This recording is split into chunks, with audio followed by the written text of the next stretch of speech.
السلام علیکم۔ داستان پاکستان کے ساتھ آپ کا ہوسٹ اشفاق وان آپ کی خدمت میں حاضر ہے۔ آج کی اس بیٹھک میں ابھی تازہ ہونے والے واقعے کے بارے میں بات کریں گے، جہاں گورنر پنجاب جناب بلیغ الرحمان صاحب نے آئین کی شق 122 کے تحت وزیر اعلیٰ پنجاب جناب پرویز الہی صاحب کو ڈی نوٹیفائی کر دیا۔ اس سے پہلے میں آپ کو اس کی تھوڑی سی تفصیل بتاتا چلوں۔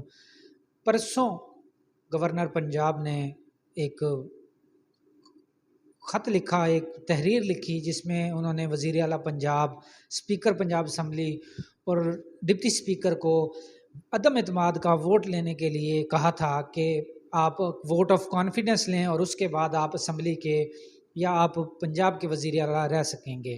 اور یہ اختیار انہوں نے اپنا آئین کی شق 122 کے تحت استعمال کیا تھا، جس کے بعد بہت ساری چیم گوئیاں ہو رہی تھیں، کیا پرویز الہی صاحب ووٹ آف کانفیڈنس لیں گے یا نہیں لیں گے، یا اس سے پہلے اسمبلیاں توڑ دیں گے، یا اس طرح کی بہت ساری باتیں سننے کو مل رہی تھی۔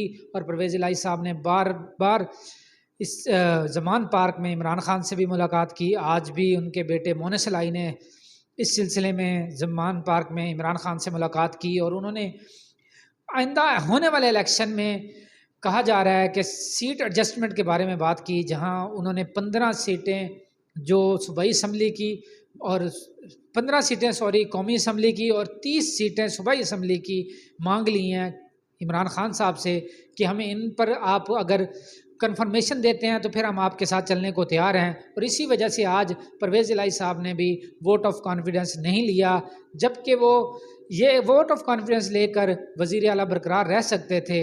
اب سننے میں یہی آ رہا ہے کہ وزیر اعلیٰ پرویز الہی نے کل رات گئے اسحاق ڈار اور وزیر اعظم شہباز شریف سے بھی تفصیلی گفتگو کی، جس میں انہوں نے اپنے تحفظات کا بھی لازمی بات ہے اظہار کیا ہوگا۔ لیکن اس کے بعد میں آپ کو بتاتا چلوں، پھر بھی گورنر پنجاب نے کل اعلان کر رکھا تھا پرسوں کہ 4 بجے تک، آج سپہر 4 بجے تک، 21 دسمبر 4 بجے تک اگر پرویز الہی نے ووٹ آف کانفیڈنس نہ لیا تو ان کو نااہل یا ڈی نوٹیفائی کر دیا جائے گا اور ان کی وزار اعلیٰ ختم کر دی جائے گی۔ اور اس کے بارے میں بارہا وفاقی وزیروں نے اپنے بیانات دیے، جس میں زیادہ تر رانا ثناء اللہ صاحب کے تھے۔ انہوں نے کہا تھا اگر وزیر اعلیٰ پنجاب نے ووٹ آف کانفیڈنس نہ لیا تو ہم کیا کریں گے، ہم ان کو ڈی نوٹیفائی کرنے کے بعد فوراً ہی پنجاب اسمبلی کو سیل کر دیں گے۔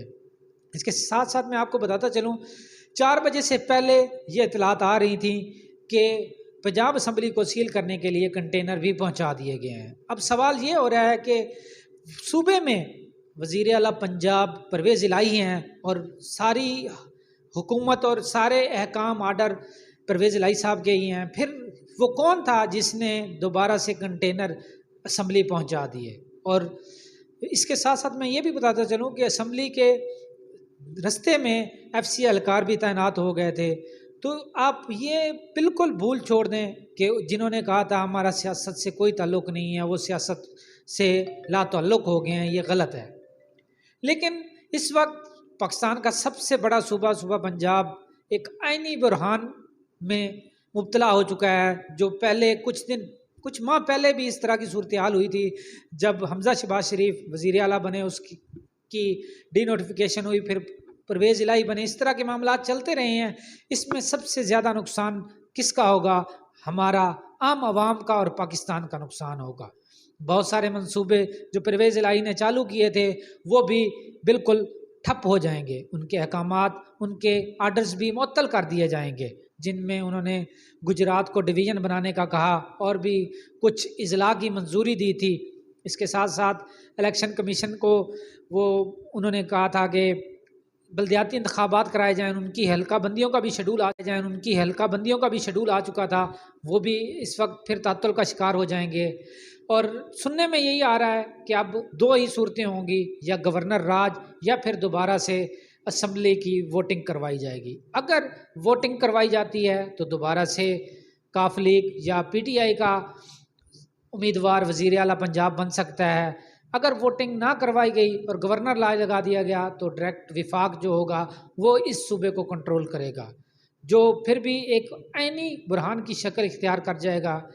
ہم دعا گو ہیں کہ جلد از جلد عدلیہ اور ادارے اس لاہے عمل اس طریقہ کار کو واضح کریں اور اس صوبے کا آئینی بحران جلد از جلد ختم کریں تاکہ ملک ترقی کی سمت میں گامزن ہو. شکریہ.